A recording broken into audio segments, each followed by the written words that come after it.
नमस्कार। आज की सबसे बड़ी खबर पाकिस्तान से है। पाकिस्तान में शहबाज शरीफ की सरकार ने इमरान खान की पार्टी पीटीआई पर पाबंदी लगाने का फैसला किया है। इसके अलावा पाकिस्तान की सरकार पूर्व प्रधानमंत्री इमरान खान, पूर्व राष्ट्रपति आरिफ अलवी और पाकिस्तान की नेशनल असेंबली के फॉर्मर डिप्टी स्पीकर के खिलाफ देशद्रोह का केस चलाएगी। शहबाज सरकार के इस फैसले से पाकिस्तान में एक बार फिर गृह युद्ध के हालात बन सकते हैं। लेकिन पाकिस्तान की सरकार ने साफ साफ कह दिया है कि अब इमरान खान की पार्टी को किसी भी कीमत पर पॉलिटिकल एक्टिविटी की इजाजत नहीं दी जाएगी, भले ही इसके लिए लंबी कानूनी लड़ाई लड़नी पड़े। पाकिस्तान के सूचना मंत्री मोहम्मद अता तारड़ ने आज कहा कि इमरान खान और उनकी पार्टी के नेता लगातार मुल्क के खिलाफ साजिश कर रहे हैं, पाकिस्तान को और पाकिस्तान की फौज को बदनाम कर रहे हैं। पाकिस्तान के सूचना मंत्री ने कहा कि इमरान खान एक फांसीवादी नेता हैं। उन्होंने हुकूमत में रहने के दौरान अपने सियासी विरोधियों को निशाना बनाया और सत्ता से बाहर होने के बाद पाकिस्तान विरोधी ताकतों से हाथ मिलाकर पाकिस्तान को बर्बाद करने की साजिश कर रहे हैं। मोहम्मद अता तारड़ ने कहा कि अब पाकिस्तान इमरान खान की हरकतों को बर्दाश्त नहीं कर सकता। उनकी देश विरोधी एक्टिविटीज की अनदेखी नहीं की जा सकती, इसलिए अब इमरान खान की पार्टी को बैन किया जाएगा। हमारी बुर्दबारी, हमारे तहम्मुल और हमारी दानिशमंदी को शायद कमजोरी समझा जाता है, हमारे इखलाक को शायद कमजोरी समझा जाता है। तो मैं ये बिल्कुल क्लियर कर दूं कि नो मोर, बहुत हो गया इस मुल्क के साथ खिलवाड़। इस मुल्क की मईशत ने अगर आगे चलना है, इस मुल्क के लोगों ने अगर तरक्की करनी है, इस मुल्क की नौजवान नस्ल को अगर रोजगार के मौके मिलने हैं, इस मुल्क ने अगर तरक्की याफ्ता ममालिक की सफ में खड़े होना है, तो पाकिस्तान और तहरीक इंसाफ एक साथ नहीं चल सकते। मैं बिल्कुल आपको क्लियर कर, कोई कह रहा है खान नहीं तो पाकिस्तान नहीं, कोई गालम गलोच से काम ले रहा है, तो फॉरेन फंडिंग एस्टैब्लिश्ड, 9 मई के हमले एस्टैब्लिश्ड, साइफर का केस एस्टैब्लिश्ड, अमेरिका में रेजोल्यूशन एस्टैब्लिश्ड। तो हुकूमत ने यह फैसला किया है, इन तमाम चीज़ों को देखते हुए, सबूतों को देखते हुए, वफाकी हुकूमत पीटीआई को बैन करने के लिए केस मूव करेगी। तहरीक इंसाफ पे पाबंदी लगाने जा रहे हैं और हम ये समझते हैं कि आईने पाकिस्तान के तहत आर्टिकल 17 है जो पॉलिटिकल पार्टीज को बैन करने के हवाले से इख्तियार देता है वफाकी हुकूमत को, और ये सुप्रीम कोर्ट में मामला भेजा जाएगा। इन तमाम तर चीज़ों को, फॉरेन फंडिंग के फैसले को देखते हुए, 9 मई के हमलों को देखते हुए, साइफर वाली एपिसोड को देखते हुए और अमेरिका में जो आपने रेजोल्यूशन पास करवाया इसको देखते हुए, हम ये समझते हैं कि बहुत क्रेडिबल एविडेंस मौजूद है कि तहरीक इंसाफ पर पाबंदी लगाई जाए। इमरान खान की पार्टी ने बैन के फैसले को शहबाज सरकार की हताशा बताया है। इमरान खान की पार्टी के नेता और पूर्व मंत्री शिबली फराज ने कहा कि शहबाज सरकार को अवाम पसंद नहीं करती। शहबाज हुकूमत देश की जनता को मुश्किलों से निजात दिला पाने में पूरी तरीके से नाकाम रही है, इसलिए उनकी पार्टी पर पाबंदी लगाई जा रही है। शिबली फराज ने कहा कि तहरीक इंसाफ इस बैन का मुकाबला कानूनी तरीके से करेगी। अवाम, पाकिस्तान की मेजॉरिटी पाकिस्तान तहरीक इंसाफ के साथ, इमरान खान के साथ खड़ी है। बजाय इसके कि इस मुल्क के जो गंभीर मसाइल हैं, जिसमें कि महंगाई, जिसमें कि बिजली के बिल, ये मुल्क में हर किस्म का जो एक नाअहली की तस्वीर बना हुआ है, उस पर तवज्जो दें। इनकी तवज्जो 24 घंटे जो है वो पाकिस्तान तहरीक इंसाफ और इमरान खान है।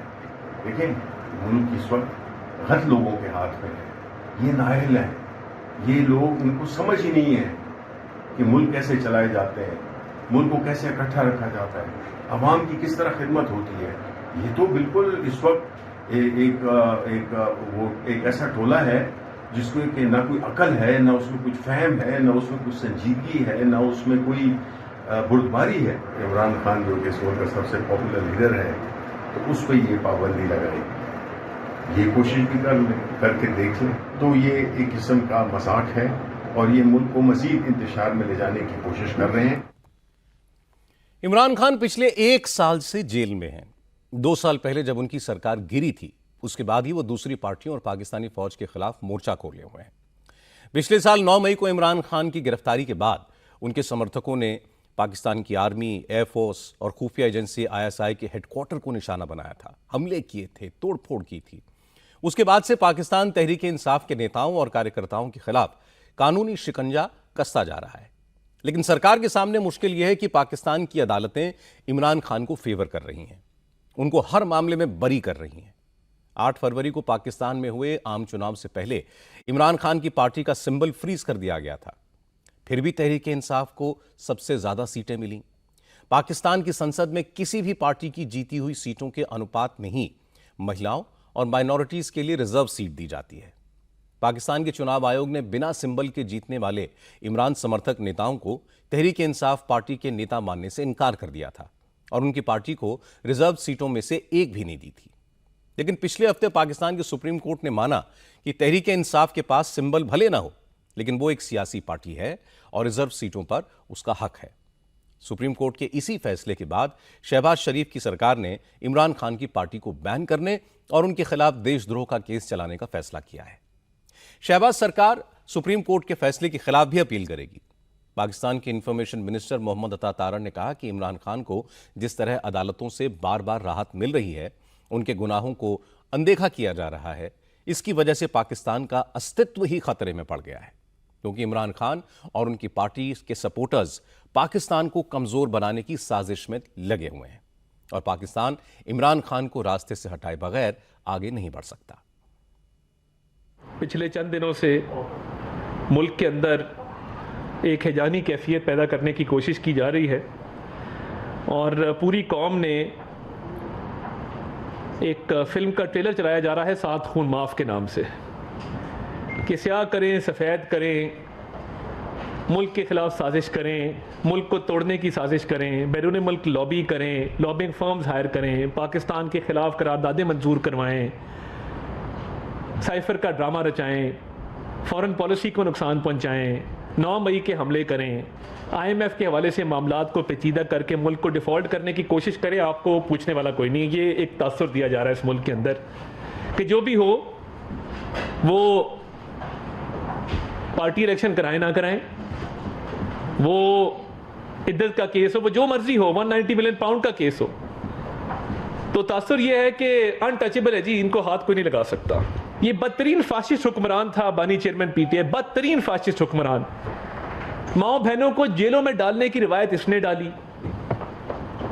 शहबाज शरीफ साहब, नवाज शरीफ साहब की वालदा की मैयत पड़ी थी और जज कह रहा था मैंने जिरा करनी है, मुझे ऑर्डर आया है शहजाद अकबर का, इमरान न्याजी का, और इसने रिवायत डाली कि जेलों में खाना बंद कर दो, जेलों में सहूलियात बंद कर दो, किसी की बहन को अस्पताल से रात को गिरफ्तार करवा दो, किसी बेटी को वालिद के सामने गिरफ्तार कर लो। ये रिवायात है जो इस मुल्क में डाली हैं। शहबाज शरीफ की सरकार ने इमरान खान, पूर्व राष्ट्रपति आरिफ अलवी और अवामी असेंबली के पूर्व डिप्टी स्पीकर के खिलाफ हाई ट्रीजन यानी राजद्रोह का मुकदमा चलाने का भी फैसला किया है। इल्जाम साबित होने पर इस जुर्म में इमरान खान और उनकी पार्टी के दोनों नेताओं को मौत या उम्र कैद की सजा हो सकती है। 2019 में पूर्व राष्ट्रपति जनरल परवेज मुशर्रफ को इसी हाई ट्रीजन का मुजरिम ठहराकर मौत की सजा सुनाई गई थी, लेकिन मुशर्रफ विदेश में थे और वो मौत की सजा से बच गए थे। अब शहबाज शरीफ की सरकार ने इमरान खान और आरिफ अलवी पर देशद्रोह का मुकदमा चलाने का फैसला किया तो इमरान खान की पार्टी ने इसे संविधान का मजाक बताया। PTI के नेता असद कैसर ने कहा कि उनकी पार्टी सरकार के फैसले को नहीं मानती और इसका डटकर मुकाबला करेगी। इन्होंने हमें दहशतगर्द डिक्लेयर किया, इन्होंने हमें anti Pakistan anti state declare किया, इन्होंने हमें जो है ना एक ऐसा तस्वर पेश किया पब्लिक में। 8 फरवरी को उसका वो सारा बयानिया ख़त्म हो गया, वो हमने ख़त्म कर दिया। कौन सा हरबा है जो इन्होंने इस्तेमाल नहीं किया? इनकी आप देख लें कि रोज़ाना जो है ना इनकी से गलतियाँ हो रही हैं। ये खवास बाख्ता हो गए हैं, इनके पास अभी रास्ता नहीं है। और ख़ासकर जो सुप्रीम कोर्ट का फैसला आया है उसके बाद तो ये बिल्कुल इसकी ज़मीन जो है ना इनके पाँव तले से निकल गई है। उनको पता चला है कि अभी उसकी कोई सर्वाइवल नहीं है। देखिए, सबसे पहले बात यह कि हमारी तमाम जद्दोजहद जो आइन और कानून के अंदर है, इनके पास जो अख्तियार आते हैं, जिस कोर्ट में जाना चाहे, जहाँ जाना चाहे, बिस्मिल्लाह जाए। हम अपनी जद्दोजहद करेंगे, कानून और आइन के अंदर रहते हुए अपनी जद्दोजहद करेंगे और इनके हर हालत में, हर सिचुएशन में और जो भी ये फोरम पे हमारा मुकाबला करना चाहेंगे, हम उसका मुकाबला करेंगे। पाकिस्तान की सबसे बड़ी मुसीबत यह है कि वहां के नेता सत्ता में आते ही विरोधियों से बदला लेने में, उन्हें खत्म करने में जुट जाते हैं। फौज को साथ लेकर विरोधियों को ठिकाने लगाने में ही अपनी पूरी ताकत लगा देते हैं। पहले यह काम इमरान खान ने करने की कोशिश की थी, अब वही काम शहबाज शरीफ की सरकार कर रही है। इस बार मुश्किल यह है कि पाकिस्तान की जनता इमरान खान के साथ है और अदालतों के फैसले भी इमरान के ही पक्ष में जा रहे हैं। लेकिन लगता है शहबाज शरीफ को इसकी परवाह नहीं है। वो किसी भी कीमत पर इमरान खान और उनकी पार्टी को नेस्त नाबूद करना चाहते हैं, भले ही पाकिस्तान की आवाम को इसकी कोई भी कीमत चुकानी पड़े। हालांकि शहबाज शरीफ ये सब कुछ अपनी मर्जी से नहीं कर रहे, उनको पाकिस्तान की फौज से ऐसा करने का हुक्म मिल रहा है। इमरान खान ने अपनी जिद से अगर किसी को सबसे ज्यादा चोट पहुंचाई है तो वो पाकिस्तान की फौज ही है। अब तक सबसे पावरफुल रही फौज के खिलाफ प्रोटेस्ट हो रहे हैं, फौजी ठिकानों पर हमले हो रहे हैं। पाकिस्तान की हिस्ट्री में ऐसा पहली बार हुआ है जब लोगों के दिल से आर्मी का खौफ खत्म हो गया है। इसलिए आर्मी किसी भी कीमत पर इमरान खान को मिटाने पर आमादा है। अब इसका अंजाम क्या होगा वो कोई नहीं जानता। इस वक्त पूरी दुनिया में अमेरिका के पूर्व राष्ट्रपति डोनाल्ड ट्रंप पर हमले की चर्चा हो रही है। प्रेसिडेंशियल इलेक्शन में रिपब्लिकन कैंडिडेट डोनाल्ड ट्रंप पर हुए हमले को लेकर आज कई चौंकाने वाली बातें सामने आई हैं। ट्रंप पर फायरिंग करने वाले थॉमस मैथ्यू क्रुक्स को सीक्रेट सर्विसेज के एजेंट्स ने मौके पर ही मार गिराया था। लेकिन एफबीआई को थॉमस मैथ्यू की बॉडी के पास से एक रिमोट कंट्रोल बरामद हुआ है जिससे एक्सप्लोजिव डिवाइस को एक्टिवेट किया जा सकता है। क्रूक्स की डेड बॉडी के पास से एफबीआई को एक असॉल्ट राइफल भी मिली है जिसे उनके पिता ने लगभग 1 साल पहले खरीदा था। जांच में पता चला है कि थॉमस क्रूक्स ने 1 साल पहले अपने शहर की एक शूटिंग रेंज में रजिस्ट्रेशन करवाया था। थॉमस क्रूक्स की गाड़ी से भी कुछ उपकरण मिले हैं जिनकी जांच एफबीआई की क्रिमिनल इन्वेस्टिगेशन डिवीजन कर रही है। डोनाल्ड ट्रंप पर परसों पेंसिल्वेनिया के बटलर शहर में एक चुनावी रैली के दौरान हमला हुआ था। हमलावर क्रूक्स ने करीब 400 फीट की दूरी पर बनी एक बिल्डिंग की छत से ट्रंप के ऊपर 5 गोलियां दागी थी, जिनमें से एक ट्रंप के दाहिने कान को छूती हुई निकल गई थी। इस फायरिंग में एक आदमी की मौत हो गई थी, 2 लोग गंभीर रूप से जख्मी हो गए थे। एफबीआई को अब तक की जांच में यह पता नहीं चल सका है कि थॉमस क्रूक्स ने आखिर ट्रंप पर हमला क्यों किया, ट्रंप को मारने की कोशिश क्यों की। हालांकि अब तक की जांच में थॉमस क्रूक्स के बारे में कई विरोधाभासी जानकारियां सामने आ रही हैं।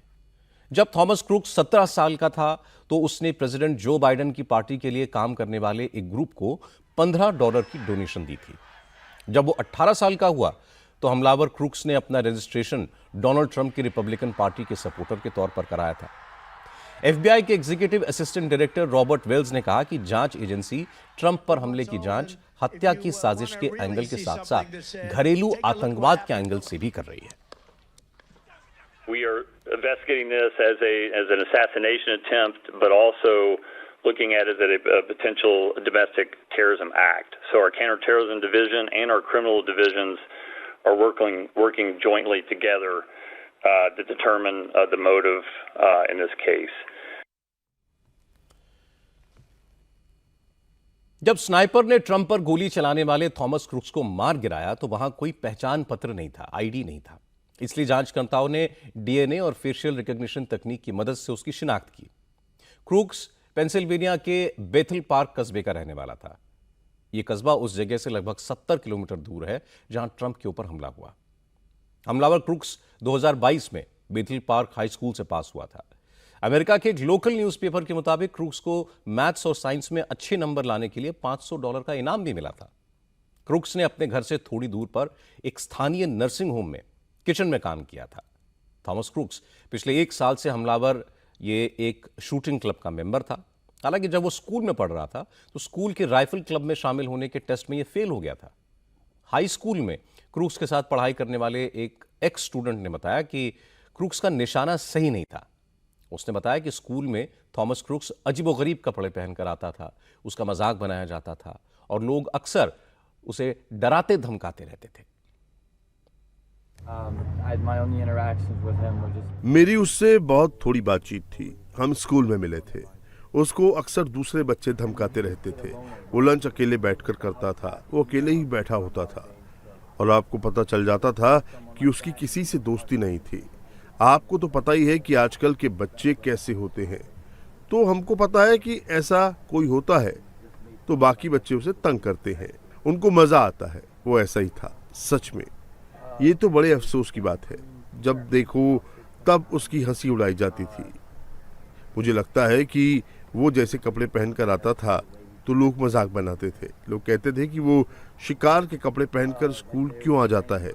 कोविड खत्म होने के बाद भी वो मास्क लगाकर आता था, हमेशा मास्क लगाकर आता था। He would always wear a mask even after COVID. Donald Trump को अमेरिका के प्रेसिडेंट जो बाइडेन के बराबर की सिक्योरिटी मिली हुई है। उसके बावजूद हमलावर उनके इतना करीब पहुंचकर उन पर गोली चलाने में कामयाब रहा। इस वजह से सीक्रेट सर्विस के ऊपर भी सवाल उठ रहे हैं कि आखिर ट्रंप की सुरक्षा में इतनी बड़ी चूक कैसे हुई। असल में ट्रंप पर गोली चलाने वाला उनसे केवल 400 फीट की दूरी पर एक बिल्डिंग की छत पर था। छत के नीचे पुलिस वाले तैनात थे, सामने की तरफ सीक्रेट सर्विस के स्नाइपर्स भी थे।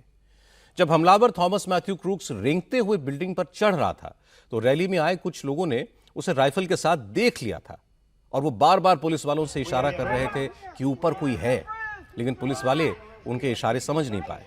सामने तैनात स्नाइपर ने भी हमलावर को तब देखा जब उसने ट्रंप पर गोली चला दी थी।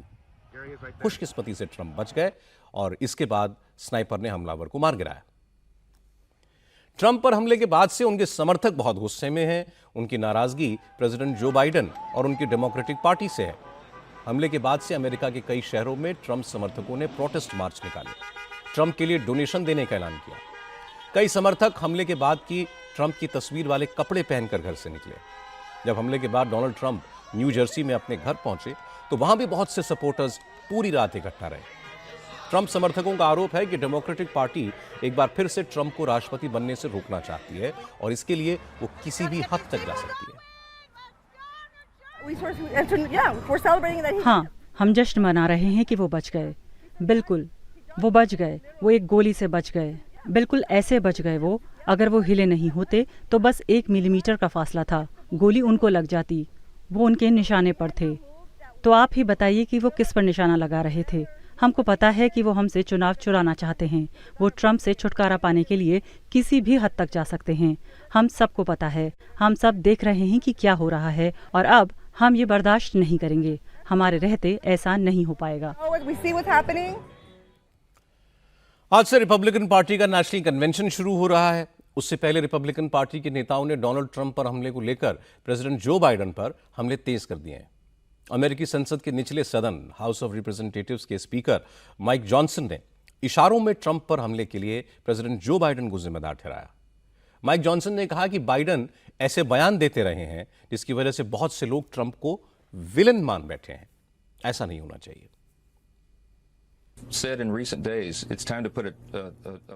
प्रेसिडेंट बाइडेन ने हाल के दिनों में कहा था कि हमें ट्रंप पर निशाना साधने की जरूरत है।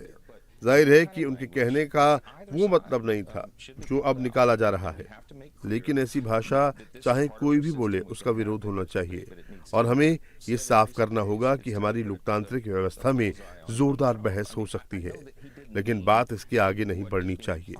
आज जब अमेरिका एक अविश्वसनीय सुबह का सामना कर रहा है तो ये राजनीतिक हिंसा का एक भयावह सबूत है जिसकी कड़ी से कड़ी निंदा की जानी चाहिए।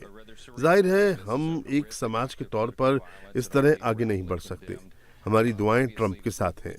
अमेरिका के इतिहास में कम से कम आधुनिक युग में लिंकन के बाद ऐसा कोई शख्स नहीं हुआ जिसकी इतनी आलोचना, इतनी निंदा हुई हो, फिर चाहे वो मीडिया हो, हॉलीवुड के एक्टर हो या फिर सियासी नेता। यहाँ तक कि अदालतों ने भी उन्हें नहीं बख्शा। ये कतई ठीक नहीं है। हमें इस बयानबाजी को कम करना होगा। नवंबर में होने वाले अमेरिकी राष्ट्रपति चुनाव से ठीक पहले डोनाल्ड ट्रंप पर हुए हमले से जो बाइडेन मुश्किल में पड़ गए हैं, क्योंकि बढ़ती उम्र की वजह से पहले ही बाइडेन की पार्टी के कई नेता उनको चुनाव से अलग होने के लिए कह रहे हैं। हालांकि जो बाइडेन अभी भी राष्ट्रपति चुनाव लड़ने पर आमादा है, जबकि उनके कई वीडियोज ऐसे आ चुके हैं जिसमें ऐसा लगता है कि जो बाइडेन को अपनी जुबान पर कंट्रोल नहीं है। वो चलते चलते लड़खड़ा जाते हैं, लोगों को गलत नाम से बुला लेते हैं।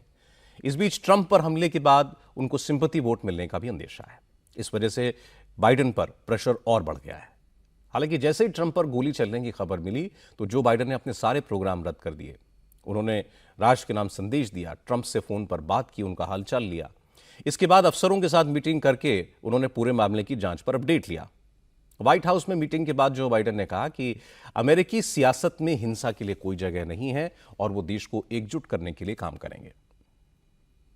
We must stand together Yesterday's shooting at Donald Trump's rally in Pennsylvania calls on all of us to take a step back, take stock of where we are, how we go forward from here.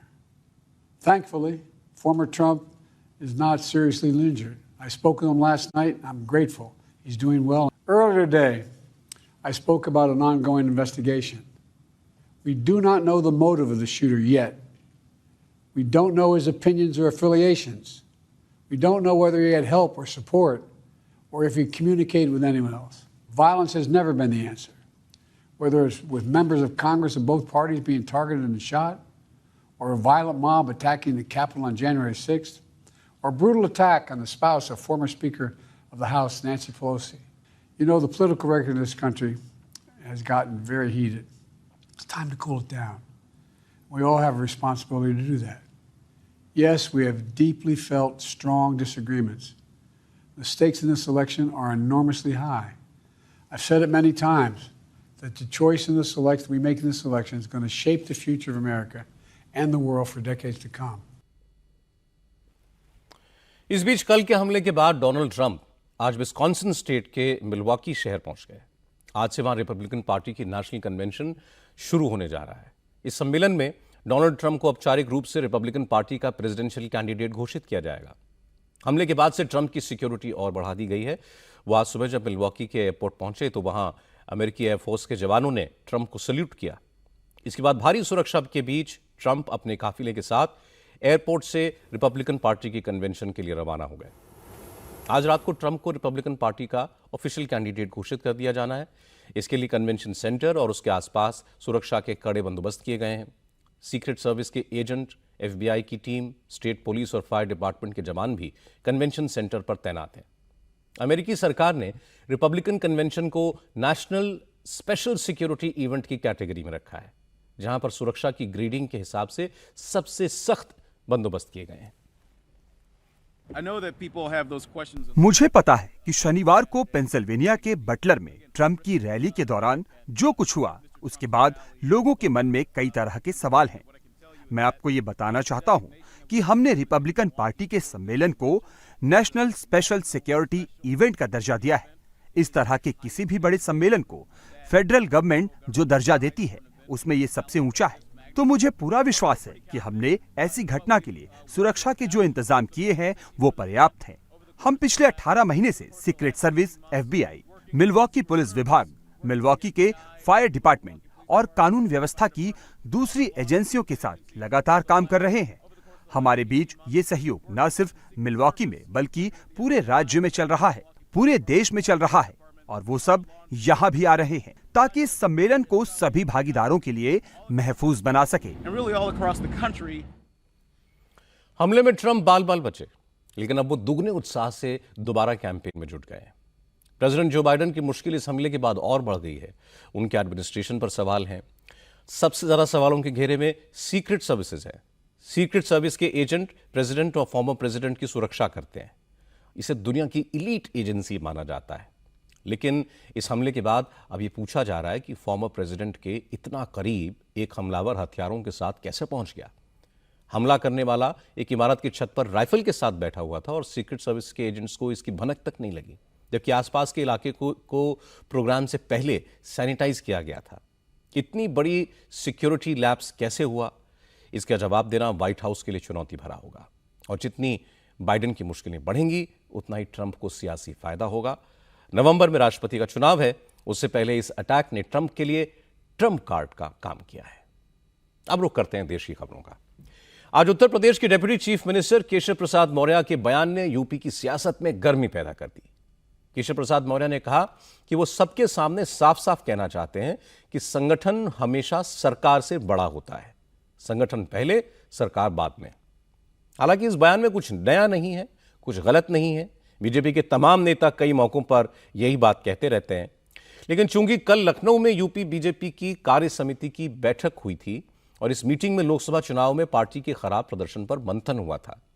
इस बैठक में BJP अध्यक्ष JP Nadda, मुख्यमंत्री योगी आदित्यनाथ, प्रदेश अध्यक्ष भूपेंद्र चौधरी के अलावा UP BJP के सारे बड़े नेता मौजूद थे। इस मीटिंग में मीडिया की एंट्री नहीं थी। नेताओं के भाषण भी सार्वजनिक नहीं किए गए थे। बात तब बढ़ी जब केशव प्रसाद मौर्य ने अपने भाषण का एक हिस्सा खुद ट्विटर पर पोस्ट कर दिया, जिसमें वो यही बात कह रहे हैं कि संगठन सरकार से बड़ा है, संगठन से बड़ा कोई नहीं है। यहां जो कार्यकर्ता है उनसे इतना है कहूंगा, आवाज तो यहां सरकारी व्यवस्था में 7 साल बाद मिला। मैं सदा कहता था और आज इस प्रदेश कार्य समिति में मैं संगठन के वरिष्ठतम हमारे देश के और प्रदेश के नेतृत्व के सामने कह रहा हूं, संगठन सरकार से बड़ा है।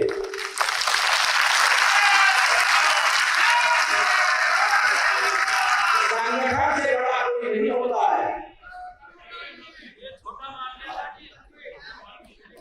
संगठन सरकार से बड़ा है, बड़ा था, बड़ा रहेगा। मैं उप मुख्यमंत्री अपने को बाद में मानता हूं, भारतीय जनता पार्टी का कार्यकर्ता पहले मानता हूं।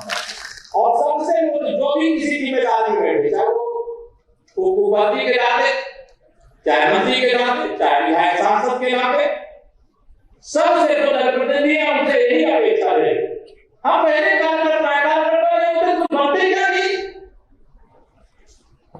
इसे सभी कार्यकर्ताओं को मान सम्मान है, उनकी समस्याओं का सर्वोच्च प्राथमिकता के आधार पर समाधान करें। जो होता है घटनाक्रम, रास्ता स्वयं विधाता है।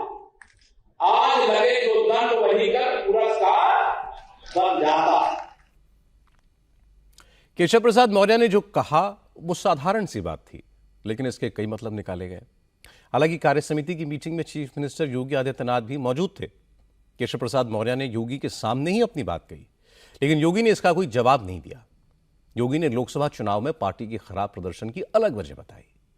योगी आदित्यनाथ ने कहा कि चुनाव के नतीजे पार्टी के नेताओं और कार्यकर्ताओं के अति आत्मविश्वास का, ओवर कॉन्फिडेंस का नतीजा है। योगी ने कहा कि सब ये सोचकर बैठ गए कि जीत तो सुनिश्चित है, इसलिए जितनी मेहनत होनी चाहिए थी, जितना प्रयास होना चाहिए था, वो नहीं हुआ और आशा के विपरीत नतीजे आए। जैसा वोटों की शिफ्टिंग होती है और कहीं पर जब हम लोग ये मान करके चलते हैं कि आत्मविश्वास में कि हम तो जीत ही रहे हैं, तो स्वाभाविक रूप से वहां पर कहीं ना कहीं हमें खामियाजा भी भुगतना पड़ता है।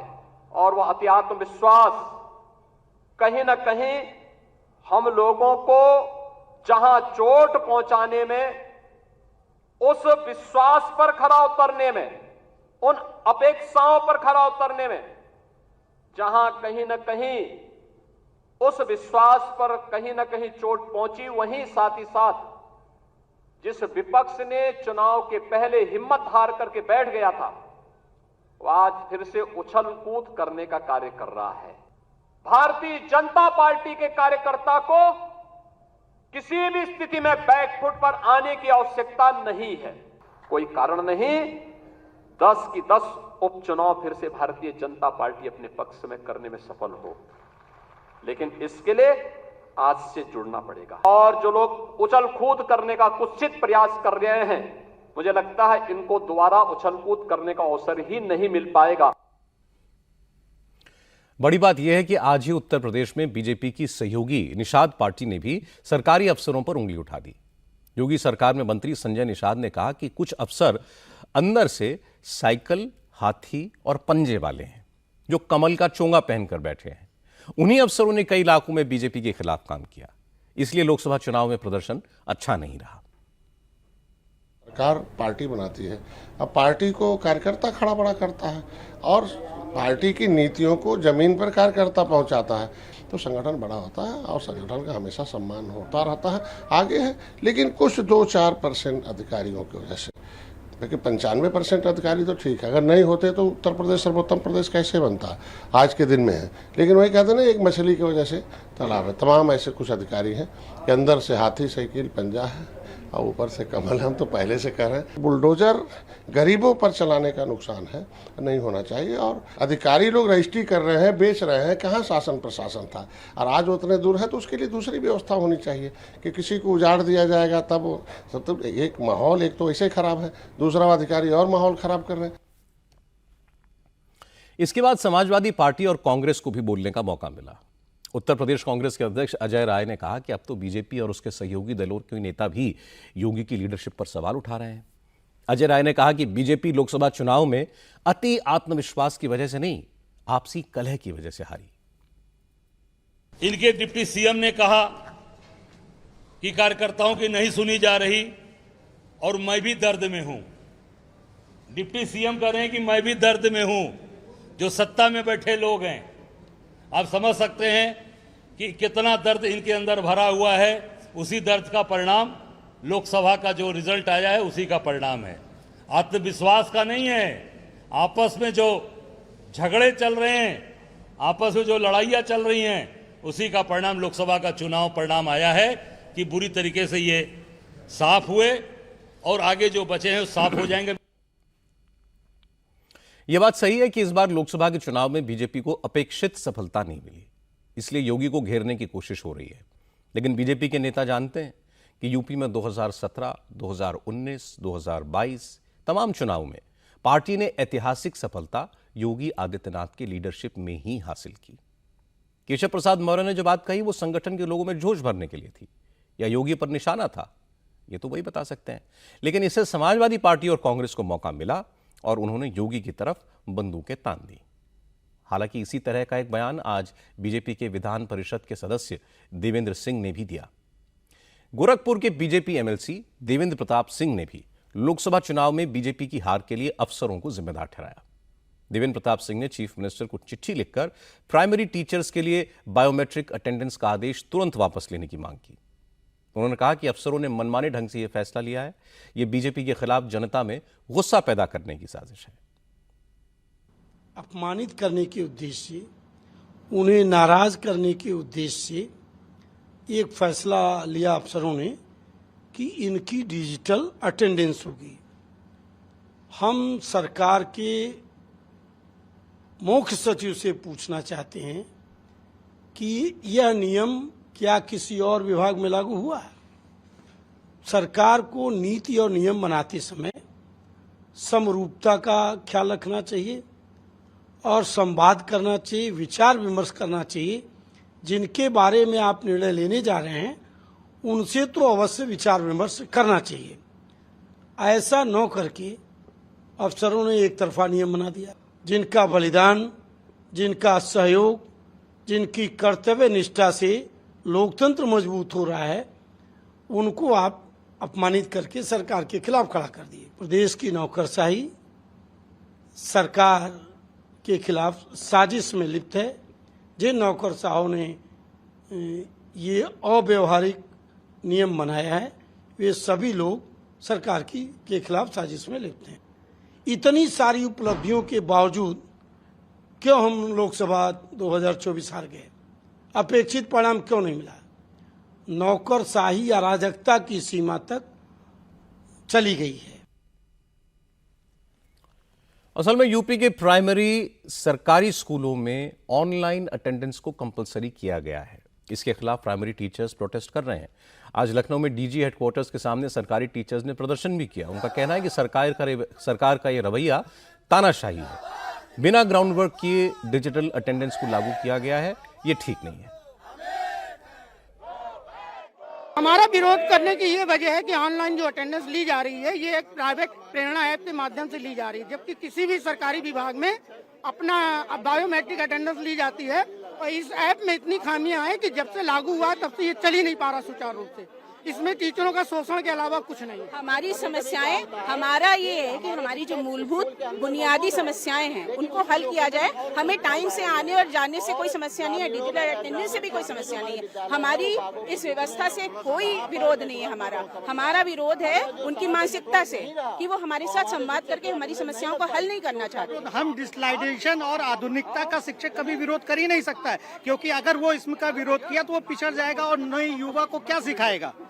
हमारा विरोध इस बात का है कि आप इसको व्यवहारिक बनाएं। शिक्षक सभी करने के लिए तैयार हैं, लेकिन दूरस्थ इलाकों में नेटवर्क नहीं रहता है। यहाँ तक कि परसों निरीक्षण के दौरान 1 घंटा DSS सर लिए रहे टैबलेट को और वो गोल गोल घूमता रहा और उपस्थित नहीं लग पाया। एक तरफ सरकारी शिक्षकों का विरोध है, लेकिन सरकार का तर्क है कि ऐसा करना जरूरी है क्योंकि बहुत सारे टीचर्स वक्त पर स्कूल नहीं आते। तमाम फर्जी टीचर स्कूल में पढ़ा रहे हैं। कुछ जगहों पर सरकारी टीचर्स अपनी जगह किसी दूसरे को स्कूल भेज रहे हैं। कहीं कहीं एक ही टीचर की मार्कशीट पर कई लोग पढ़ा रहे हैं। ऐसे मामले संज्ञान में आने के बाद टीचर्स की ऑनलाइन अटेंडेंस कंपलसरी की गई है। हमारी संवाददाता रुचि कुमार ने बताया कि यूपी एसटीएफ की जांच में सरकारी प्राइमरी स्कूल में 416 फर्जी टीचर्स को पकड़ा गया। एसटीएफ को 1142 शिकायतें मिली जिन पर एक्शन हुआ। 53 जिलों में जांच हुई और सबसे ज्यादा 54 फर्जी शिक्षक देवरिया में पकड़े गए। मथुरा से 43, सिद्धार्थनगर में 32, बस्ती में 30, गोरखपुर में 23, सीतापुर में 21, महाराजगंज में 20 और प्रतापगढ़ में 15 फर्जी शिक्षक पकड़े गए। सरकार दावा कर रही है कि जब अटेंडेंस ऑनलाइन होगी, टीचर्स का फेस रिकग्निशन होगा तो फर्जीवाड़ा खत्म होगा। लेकिन विरोध कर रहे शिक्षक इसे मानने के लिए तैयार नहीं है। उनका कहना है कि अगर फर्जी तरीके से शिक्षक काम कर रहे हैं तो गलती सिस्टम की है। इसकी आड़ में सारे टीचर्स को सजा नहीं दी जा सकती। शिक्षा विभाग में जगह जगह पे फिल्टर्स लगे हुए हैं। इसका मतलब ये नहीं कि बीएसए और बीओ जो लगे हुए हैं क्या वो काम नहीं कर रहे हैं। इससे तो ये भी सोचा जा सकता है कि इतना फिल्टरेशन होने के बाद में नियुक्ति पाई जाती है तो इसका मतलब कमी ऊपर स्तर पे है, नीचे स्तर पे नहीं। फर्जी टीचर्स जो पढ़ा रहे हैं, अधिकारियों की गाड़ी दी गई है, इतनी व्यवस्था है, क्या कर रहे हैं?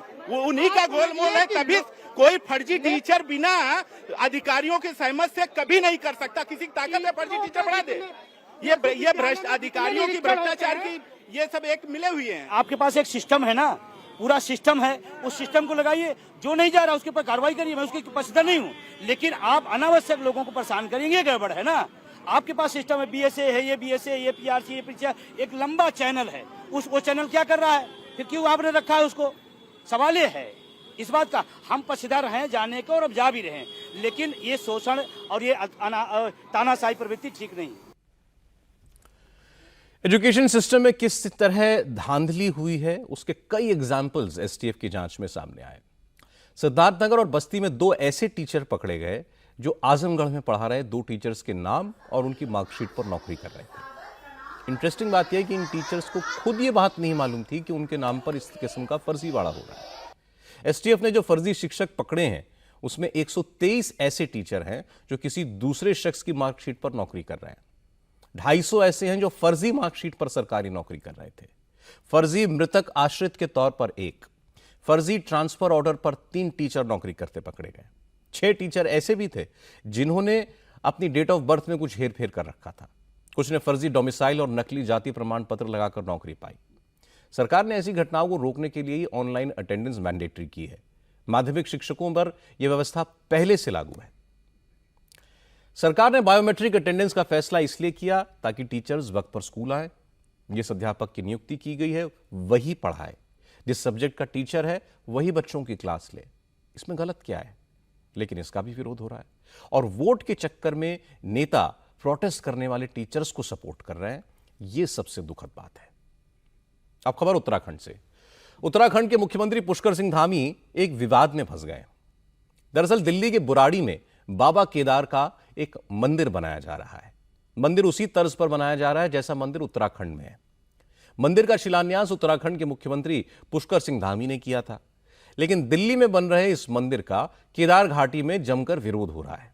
केदारनाथ धाम के पुजारी, पंडे, कारोबारी, स्थानीय लोग सब इसका विरोध कर रहे हैं। उनका कहना है कि अगर दिल्ली में केदारनाथ मंदिर की रेप्लिका बन गई तो उसका असर बाबा केदार के दर्शन के लिए आने वाले श्रद्धालुओं पर पड़ेगा। उत्तराखंड की अर्थव्यवस्था 4 धाम यात्रा से ही चलती है। श्रद्धालु घटेंगे तो उनके रोजगार पर असर पड़ेगा। संत महात्मा भी इसके खिलाफ है। उनका कहना है कि केदारनाथ 12 ज्योतिर्लिंगों में से एक है। इसकी रेप्लिका बनाकर इसकी महत्ता कम करने की कोशिश हो रही है। माननीय मुख्यमंत्री जी हमारे इस धाम को यहाँ से उठा के दिल्ली में स्थापित करना चाह रहे हैं, तो ये पूर्णतः हमारे शास्त्र विरुद्ध है, हमारे सनातन विरुद्ध है। इसका पूरा केदार घाटी होटल एसोसिएशन, केदार घाटी की जनता, तीर्थ पंडा पुरोहित समाज इसका घोर विरोध करता है।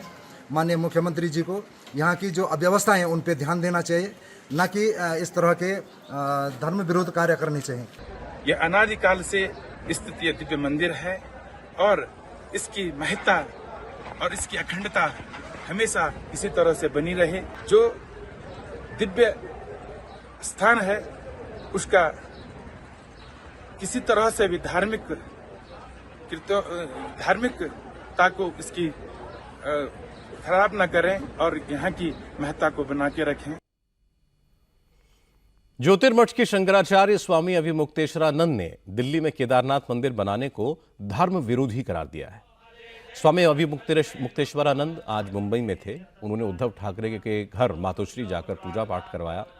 उद्धव ठाकरे से मुलाकात के बाद स्वामी अभिमुक्तेश्वरानंद ने कहा कि प्रतीकात्मक केदारनाथ मंदिर बनाना गलत है। पुराणों में केदारनाथ मंदिर का पता बताया गया है, ऐसे में किसी धाम को दूसरी जगह कैसे बनाया जा सकता है। इसके बाद उन्होंने एक नया इल्जाम लगा दिया, कहा कि केदारनाथ धाम से 228 किलो सोना चोरी हो गया, उसकी कोई जांच नहीं हो रही है। क्या दिल्ली में बाबा केदार का मंदिर बनवाकर फिर से कोई नया घोटाला करने की तैयारी हो रही है? प्रतीकात्मक केदारनाथ नहीं बन सकता है। हमारे यहाँ शिव पुराण में 12 ज्योतिर्लिंग का व्याख्यान किया गया है। बताया गया है कि 12 ज्योतिर्लिंग होते हैं। 12 ज्योतिर्लिंगों के जहाँ नाम बताए गए हैं वहीं पर उनका पता भी बता दिया गया है। और ये कहा गया है जैसे सौराष्ट्रे सोमनाथम, पहले कहा सौराष्ट्र माने पता, उसके बाद कहा सोमनाथ। उसी तरह से केदारम हिमवत पृष्ठे, जो केदार है वो हिमालय के पृष्ठभाग में है, माने हिमालय में केदार है। तो आप दिल्ली में कहाँ से ला के रख दोगे केदार को? जब पता साफ साफ बताया गया है कि ये यहाँ लोकेटेड है, तो आप उसका लोकेशन क्यों बदलना चाहते हैं? क्यों जनता को भ्रम में डालना चाहते हैं? आप भगवान के 1000 नाम है, किसी नाम से स्थापना करके पूजा करिए, लेकिन केदारनाथ धाम दिल्ली में बनेगा, ये अनधिकार चेष्टा है और ये नहीं होना चाहिए। जो हमारे धर्म स्थान है वहाँ पर राजनीति वाले प्रवेश कर रहे हैं और अब हमारे धर्म स्थान में जहाँ प्रवेश करने में दिक्कत हो रही है, आप केदारनाथ में देखिए 228 किलो सोने का घोटाला हो गया। तो जब वहाँ पर घोटाला हो गया तो अब आप दिल्ली में केदारनाथ बना लोगे, वहाँ पर फिर दूसरा घोटाला करोगे। 228 किलो सोना केदारनाथ से गायब कर दिया गया, आज तक कोई जांच तक नहीं बैठाई गई। 228 किलो सोना का घोटाला केदारनाथ में हो गया, कौन जिम्मेदार है? क्यों इस बारे में जांच नहीं होती है? क्यों भाई इस बारे में निर्णय नहीं होता है? और अब आप कहेंगे हम दिल्ली में ही केदारनाथ बना लेंगे, ये नहीं हो सकता। चूंकि चीफ मिनिस्टर पुष्कर सिंह धामी ने दिल्ली में बन रहे केदारनाथ मंदिर का शिलान्यास किया था, इसलिए इस विवाद को सियासी रंग दे दिया गया। शंकराचार्य ने बयान दे दिया, केदार घाटी के लोग और केदारनाथ के पुजारी विरोध पर उतर आए। तो आज बद्री केदार मंदिर समिति के अध्यक्ष अजयेंद्र अजय ने इस पर सफाई दी। उन्होंने कहा कि दिल्ली में बन रहे मंदिर का उत्तराखंड सरकार से कोई लेना देना नहीं है। मुख्यमंत्री इस कार्यक्रम में सिर्फ इसलिए आए थे क्योंकि संतों और जनप्रतिनिधियों ने उन्हें वहां आने का न्योता दिया था। दिल्ली में किसी केदारनाथ धाम ट्रस्ट द्वारा जो मंदिर निर्माण प्रस्तावित किया गया है उसमें प्रदेश सरकार का किसी प्रकार का कोई संबंध नहीं है और न ही प्रदेश सरकार द्वारा किसी प्रकार का कोई आर्थिक सहयोग प्रदान किया गया है। माननीय मुख्यमंत्री जी इस प्रस्तावित मंदिर के शिलान्यास कार्यक्रम में सम्मिलित हुए थे। इसके लिए माननीय मुख्यमंत्री जी से कुछ साधु संतों ने, कुछ जनप्रतिनिधिगणों ने अनुरोध किया था और माननीय मुख्यमंत्री जी एक धार्मिक कार्यक्रम के नाते इस समारोह में वो सम्मिलित हुए थे, लेकिन प्रदेश सरकार का इस मंदिर के निर्माण से किसी प्रकार का कोई संबंध नहीं है। 4 धाम की रेप्लिका कई जगह बनी हुई है, 12 ज्योतिर्लिंग की रेप्लिका भी है। क्या इससे 4 धाम या ज्योतिर्लिंगों का महत्व कम हो गया? क्या लोगों की आस्था कम हो गई? असल में यह विवाद सियासी है। चूंकि केदारनाथ में बाई इलेक्शन होना है, इसलिए चुनाव से पहले दिल्ली में केदारनाथ मंदिर बनाने को सियासी रंग दिया जा रहा है। इसका आस्था से कोई लेना देना नहीं है। धार्मिक विवाद से जुड़ी एक खबर आज मध्य प्रदेश से भी आई। मध्य प्रदेश की ऐतिहासिक भोजशाला में 98 दिनों तक सर्वे के बाद आज आर्कियोलॉजिकल सर्वे ऑफ इंडिया ने अपनी रिपोर्ट हाईकोर्ट को सौंप दी। असल में धार की भोजशाला को हिंदू देवी सरस्वती का मंदिर मानते हैं, मुसलमान भोजशाला को कमाल मौला मस्जिद मानते हैं। इसलिए हिंदू फ्रंट फॉर जस्टिस ने हाईकोर्ट में पिटीशन फाइल की थी और हाईकोर्ट ने एएसआई को भोजशाला के सर्वे का ऑर्डर दिया था। एएसआई ने 22 मार्च को काम शुरू किया और अब अपनी रिपोर्ट कोर्ट को सौंप दी है। हिंदू पक्ष के वकील विष्णु शंकर जैन ने कहा कि एएसआई ने जो रिपोर्ट दी है उससे साफ हो जाएगा कि भोजशाला एक हिंदू मंदिर है। 2000 पन्ने की आर्कियोलॉजिकल सर्वे ने अपनी रिपोर्ट फाइल की इंदौर हाईकोर्ट के सामने, और रिपोर्ट से जो भोजशाला का सच है वो साबित होता है और ये स्पष्ट होता है कि वो एक हिंदू मंदिर का परिसर था जिसको गलत ढंग से मस्जिद का शेप देने की कोशिश की जा रही है। मैं आपको बताना चाहता हूं कि ये 98 डेज की एक्सरसाइज में हमने काफी मात्रा में हिंदू देवी देवताओं के चिन्ह और हिंदू मूर्तियां पाई थी इस सर्वे के दौरान, और मुझे पूरी उम्मीद है कि आगे जब ये मामला ऑनरेबल सुप्रीम कोर्ट के सामने आएगा तो हम ये स्पष्ट कर पाएंगे कि सेक्शन 16 के तहत इस जगह का जो धार्मिक स्वरूप है वो एक हिंदू मंदिर का है। एक बार फिर इसमें भी यही होगा कि प्लेसेस ऑफ वर्शिप एक्ट के तहत प्रोटेक्टेड है, आप नहीं कर सकते? नहीं, प्लेसेस ऑफ वर्शिप एक्ट यहाँ पे लागू नहीं होता है, क्योंकि प्लेसेस ऑफ वर्शिप एक्ट में ही लिखा हुआ है कि जो एएसआई प्रोटेक्टेड मॉन्यूमेंट है वहाँ पे प्लेसेस ऑफ वर्शिप एक्ट लागू नहीं होगा। तो यहाँ तक प्लेसेस ऑफ वर्शिप एक्ट की एप्लीकेबिलिटी का सवाल आता है वो इस केस में लागू ही नहीं होता है। एएसआई सर्वे की रिपोर्ट अभी सार्वजनिक नहीं हुई है। 22 जुलाई को इस मामले पर हाईकोर्ट में अगली सुनवाई है, लेकिन इस रिपोर्ट के कुछ पन्ने जरूर सामने आ गए। उसके मुताबिक परिसर से चांदी, तांबे, एल्यूमिनियम और स्टील के कुल 31 सिक्के मिले हैं। इसके अलावा भगवान गणेश, ब्रह्मा, नरसिंह, भैरव, कई दूसरे देवी देवता और पशुओं की आकृतियां उकेरी हुई पाई गई हैं। मस्जिद में ऐसी आकृतियों का होना मुमकिन नहीं है। हिंदू पक्ष का कहना है कि सर्वे के दौरान कई ऐसी मूर्तियां और तस्वीरें मिली हैं जो साबित करती हैं कि भोजशाला दरअसल मंदिर है। हिंदू पक्ष के मुताबिक एएसआई की टीम को सर्वे के दौरान हिंदू देवी देवताओं की कई मूर्तियां मिली, जिसमें वाग्देवी, मां सरस्वती, हनुमान जी, गणेश जी, श्री कृष्ण, वासुकी नाग और शिव जी की प्रतिमाएं हैं। कहा यह भी जा रहा है कि यहां से शंख और चक्र के निशान भी मिले हैं। उत्तर दक्षिणी कोने की दीवार पर 150 नक्काशी वाले अवशेष मिले हैं। यज्ञशाला के पास से सनातनी आकृतियों वाले पत्थर मिले हैं। स्तंभों पर, पिलर्स पर जब केमिकल ट्रीटमेंट किया गया तो उस पर ओम नमः शिवाय की आकृति और सीताराम लिखा मिला। इसके साथ साथ 31 पुराने सिक्के मिले, जिनमें से कुछ 1000 साल से ज्यादा पुराने हैं। हिंदू पक्ष के वकील हरिशंकर जैन ने कहा कि जिस भोजशाला को कमाल मौला मस्जिद बताया जा रहा है वो सरासर गलत है। जिस समय के ये पत्थर हैं, उन पर उकेरी गई आकृतियां हैं, तमाम दूसरे सबूत हैं। उस समय कमाल मौला का कोई अस्तित्व ही नहीं था। मूर्तियां पाई गई हैं, शिलालेख पाए गए हैं, दीवारों पर, खंभों पर वेद शास्त्र की ऋचाएं पाई गई हैं, और चीख चीख कर यह तथ्य साबित करते हैं कि केवल हिंदू मंदिर था, धार्मिक अध्ययन का केंद्र था। राजा भोज ने, जैसा हमें कहना है, 1034 बनवाया था। ये सब बातें साबित हैं। और कमाल मौला का कोई अस्तित्व नहीं था उस समय, और बाद में ये मंदिर को क्षतिग्रस्त करने के बाद तब ये कमाल मौला कहने लगे। जैसे मैंने बताया 94 मूर्तियां निकली हैं। माँ सरस्वती जी की भी है, शक्ति की भी है, शिव की भी है, कृष्ण जी की भी है, हनुमान जी की भी है, और सारी मूर्तियां और तथ्य ये साबित कर रहे हैं कि यह हिंदू मंदिर था। भोजशाला में मंगलवार को हिंदू पक्ष को पूजा करने की अनुमति होती है और शुक्रवार को मुसलमान यहां पर नमाज पढ़ने के लिए दोपहर 1 से 3 बजे तक उनको प्रवेश मिलता है। मुस्लिम पक्ष का कहना है कि 14वीं शताब्दी में यह मस्जिद बनी थी और तब से 1952 तक यहां 5 वक्त की नमाज लगातार चलती रही है। और जहां तक मूर्तियां और आकृतियों की बात है तो उसे बाद में लाकर रखा गया है। सब कुछ जानबूझकर किया गया है। शुरू से हमारा ऑब्जेक्शन है, और 2003 और 2004 से लेकर अभी तक का ऑब्जेक्शन है, लिखित में है, मौखिक में है। उन लोगों के आगे हमने रख चुके हैं, बार बार रख चुके हैं कि जो 2003 के बाद चीज़ें लाकर रखी गई है उसको अगर सर्वे में आप शामिल भी कर रहे हैं तो वो सन लिखिए कि इस सन की ये चीज़ें हैं, ना कि उसको इस तरीके से ऐड करिए कि जो उनकी मंशा थी सामने वाले पक्ष की कि इसे हम सर्वे में शामिल कर दें, अंदर रख के। जो बीच में भी उन्होंने एक बहुत बड़ा यहाँ पर ताज़ा मामला है जो 10 सितंबर 2023 में हो चुका है कि पीछे के रास्ते से एक मूर्ति अंदर रख दी गई जिसे प्रशासन द्वारा हटाया गया। हमारा बहुत बड़ा प्रश्न और सवाल है कि जो चीज़ें बाद में हुई है, जैसे कमरे के अंदर फर्श कच्चा था जब हम लोगों के आधिपत्य में था वो कमरा, तो जब फर्श नहीं था तो बाद में फर्श लगा, तो वो जो चीज़ें अंदर से निकली आकृतियों वाली वो कहाँ से आई, कब आई, किसने ला करके रखी, सब एक के पीछे एक जब कंटिन्यू निकली है तो एक चिंता का विषय है। वो फोटोग्राफी, वीडियोग्राफी सब कोर्ट में पेश होगी और कोर्ट में चैलेंज होगा। भोजशाला का विवाद पुराना है। वहाँ जो आकृतियाँ हैं, मूर्तियों के भग्नावेश हैं, यज्ञकुंड हैं, वेदियाँ हैं, उनसे ये तो जाहिर है कि इस जगह पर प्राचीन मंदिर था।